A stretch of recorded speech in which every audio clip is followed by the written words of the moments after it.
नमस्कार दोस्तों, मैं आचार्य के शास्त्री वास्तु एवं ज्योतिषाचार्य सूर्या ज्योतिष में स्वागत करता हूं। मित्रों, हमारी चर्चा सप्तम भाव पर चल रही है और सप्तम भाव में हमने आपके लिए तलाक के योग, तलाक न होने के योग, तलाक होगा या नहीं होगा, तलाक होगा तो कैसे होगा, कौन सा योग ऐसा होता है, ये सब बातें हम बहुत आसानी से आपको बता चुके हैं। इस बीच में थोड़ी वीडियो की क्रमबद्धता में देरी हुई स्वास्थ्य की वजह से।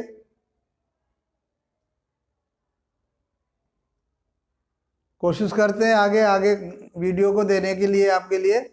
तो आज अध्याय 109 में हम सप्तम भाव की बात करेंगे। हमने कहा सप्तम भाव बहुत अहम भाव होता है और इसके बारे में बहुत सारे प्रश्न आप लोगों के पास आएंगे। कोशिश कर रहे हैं कि हम ज़्यादा से ज़्यादा प्रश्नों को आपके सामने रख सकें। प्रश्न आता है कि क्या इसका एक ही विवाह होगा या इसका कोई, मान लीजिए किसी तरह से कोई डिस्टर्बेंस नज़र आ रहा है, उनमें मनमुटाव चल रहा है, मंगल का या केतु का कोई प्रभाव आ रहा है सप्तमेश पर या कारक पर, तो उसमें थोड़ा मनमुटाव पे अगर तो प्रश्न ये आ जाएगा आपके पास कि क्या इनका जीवन लड़ाई झगड़े से ही चलेगा या कहीं ये तो नहीं है कि तलाक होकर के ये दूसरी शादी करेगा या करेगी। तो आज हम आपके लिए केवल एक विवाह योग की बात कर रहे हैं। ऐसे योग यदि आपको जन्म पत्रिका में दिखाई दें, जब आप अध्ययन करेंगे तो इन योगों के माध्यम से आप बता सकते हैं कि ये इस जातिका का या इस जातक का केवल एक ही विवाह होगा और यही विवाह उसका आगे चलेगा। बहुत आसान तरीके से आज हमने पत्रिका नहीं लगाई, केवल इन नियमों को समझने के लिए हम आपके लिए बता रहे हैं किस तरह से समझा जाए। तो हमने आज एक D1 के, मान लीजिए कि हमने एक चार्ट बना रखा है, इसमें हम इसको कैसे समझें। अब इसमें कोई सी भी राशि हो सकती है सप्तम भाव में, मेष राशि से लेकर के मीन राशि तक, ये हमारा सप्तम भाव है, इसकी बात चल रही है। इसको हम सप्तम भाव कहते हैं और ये सप्तम भाव जो होता है पति पत्नी का है, इसकी चर्चा हमारी चल रही है। यदि आप हमारा पहली बार ही वीडियो देख रहे हैं तो आपको हमारे पीछे जो हमने वीडियो दे रखे हैं उनको देखना पड़ेगा इस भाव को, इन चीज़ों को समझने के लिए। यदि आपने हमारे वीडियो नहीं देखे तो आप इसको नहीं समझ पाओगे। क्रमबद्धता से आप देखिए और अच्छे ज्योतिषी बनिए, मेरा यही प्रयास है। तो आज सप्तम भाव में केवल इस जातक की एक ही शादी होगी, एक ही विवाह होगा। तो एक ही विवाह के योग कौन कौन से होते हैं उसकी बात हम कर रहे हैं। हमने यहाँ पॉइंट दिए हैं कुछ, उन पॉइंटों के आधार पर हम आपको बताएंगे कि किस तरह से हम इस चीज़ को देखते हैं। मित्रों, पहली बात जो कही गई है, जन्म पत्रिका में सप्तमेश उच्च का हो। यदि ये हमारा ये सप्तम भाव है और सप्तमेश कौन हुआ, जो इसमें राशि बैठी हुई होगी। हमने बताया कि हम आज राशियों को नहीं बिठाल रहे, कोई सी भी राशि हो इसमें, मीन राशि, मेष राशि से लेकर के मीन राशि तक इसमें कोई सी भी राशि आ सकती है और उस जो राशि इसमें होगी उस राशि का जो स्वामी होता है, जो मालिक होता है, वही सप्तमेश कहा जाएगा। अर्थात जिस भाव में जो राशि होती है उस भाव का स्वामी वही ग्रह कहा जाता है जो उस राशि का स्वामी होता है। तो सप्तमेश जो सप्तम का स्वामी है वो कैसा हो, अपनी उच्च राशि में बैठा हो। तो सबसे पहली बात ये आई कि उसको कहीं गिरा हुआ नहीं बताया, उसको पीड़ित नहीं बताया। क्या कहा कि वो सप्तमेश अच्छे बल वाला हो, बली हो, अर्थात उच्च राशि में बैठा हो। उच्च राशि में ग्रह बली माना जाता है, उच्च राशि में बैठा हो। केंद्र त्रिकोण में अच्छे भावों में बैठा हो, ये भी कंडीशन है। और शुक्र शुभ ग्रहों के साथ केंद्र में स्थित हो। सप्तमेश अपनी उच्च राशि में हो और वो भी शुभ स्थान में कहीं बैठा हो, 6, 8, 12 को छोड़ करके। और शुक्र की स्थिति को दाम्पत्य जीवन का जो प्रेम का कारक होता है वो शुक्र माना गया है। इसलिए शुक्र को यहां लिया है कि शुक्र की स्थिति भी कैसी हो कि वो शुभ ग्रहों के साथ हो या शुभ ग्रह से दृष्ट हो, और कहाँ हो, वो केंद्र में हो, केवल इन भावों में हो। ये केंद्र भाव है, समझ पाए हो गए। सप्तमेश उच्च राशि में, केंद्र त्रिकोण में या किसी शुभ भाव में हो, 6, 8, 12 में ना हो, शुभ स्थिति, बलवान हो। अब बलवान आप में हम बता चुके हैं कि ग्रह बलवान कब होता है, वो शुभ कर्तरी में हो, शुभ ग्रहों के साथ हो, केंद्र त्रिकोण में हो, अपनी राशि में हो, मित्र की राशि में हो, उच्च राशि में हो, तो ग्रह बलवान हो जाता है। समझ पाए होंगे इस बात को, कितनी बार बताएं और यही बातें बताई जाएंगी और इनपे हम बल, ग्रह का बल और भाव का बल देखते हैं। तो सप्तमेश उच्च राशि में हो, शुभ स्थान में हो, शुभ ग्रहों से दृष्ट हो, और शुक्र भी शुभ ग्रह के साथ केंद्र में हो, तो ऐसे जातक के केवल और केवल एक ही पत्नी का योग होता है। अर्थात जीवन में वो एक ही पत्नी के साथ अपना जीवन निर्वाह करता है। दूसरे हम पॉइंट पर आए, समझ पाए होंगे इतना। सप्तमेश पंचम स्थान में, ये सप्तमेश कोई भी हो सकता है, ये सब, और ये पंचम स्थान, ये सप्तमेश पंचम स्थान में स्वराशि के पंचमेश के साथ, मतलब यहाँ पर पंचमेश स्वयं बैठा हो। पंचम भाव का जो स्वामी है वो अपने 5वें भाव में ही बैठा हो और सप्तमेश भी उसके पास आकर के बैठ जाए, वहीं आकर के पंचम भाव में स्थित हो जाए, युति हो जाए दोनों की, पंचमेश की और सप्तमेश की। कहाँ? पंचम भाव में, और पंचमेश भी स्वराशि का हो। ये बात कही गई इसमें कि सप्तमेश पंचम स्थान में पंचमेश के साथ हो और शुभ ग्रहों से दृष्ट हो। अब शुभ ग्रह से दृष्ट कहाँ से हो सकता है?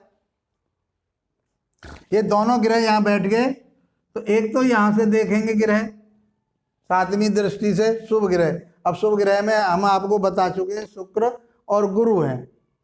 बुध को भी लेते हैं कंडीशन के आधार पर, चंद्रमा को भी लेते हैं कंडीशन के आधार पर।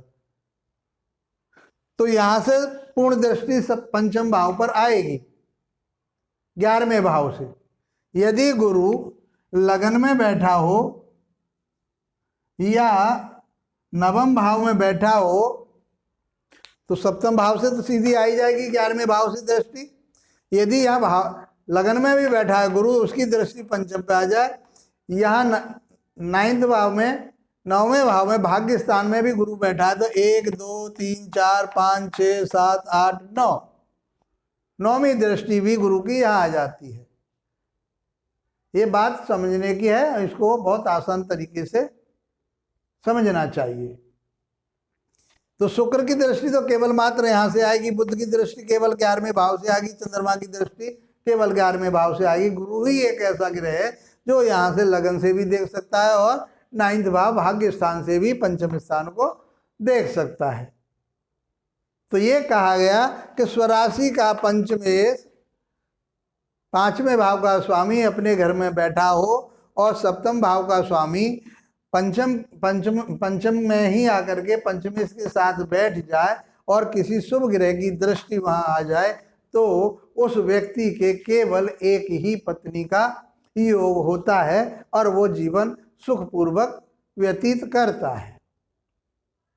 दूसरी कंडीशन ये। अब तीसरी कंडीशन और देखते हैं। देखिए, आप अध्ययन करेंगे आपको बहुत कुछ मिलेगा। पारस्परिक सिद्धांतों पर ये चर्चाएं चल रही हैं,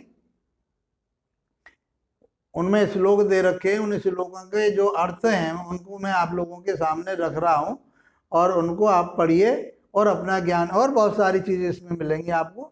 एक सामान्य तौर पर एक जो पारदर्शिता आपके सामने आ सकती है, तो हम इस तरह से बता सकते हैं। सारांश में आपको हमारी चर्चा चल रही है। तीसरा पॉइंट हमारा दिया है कि सप्तम में शुभ ग्रह हो।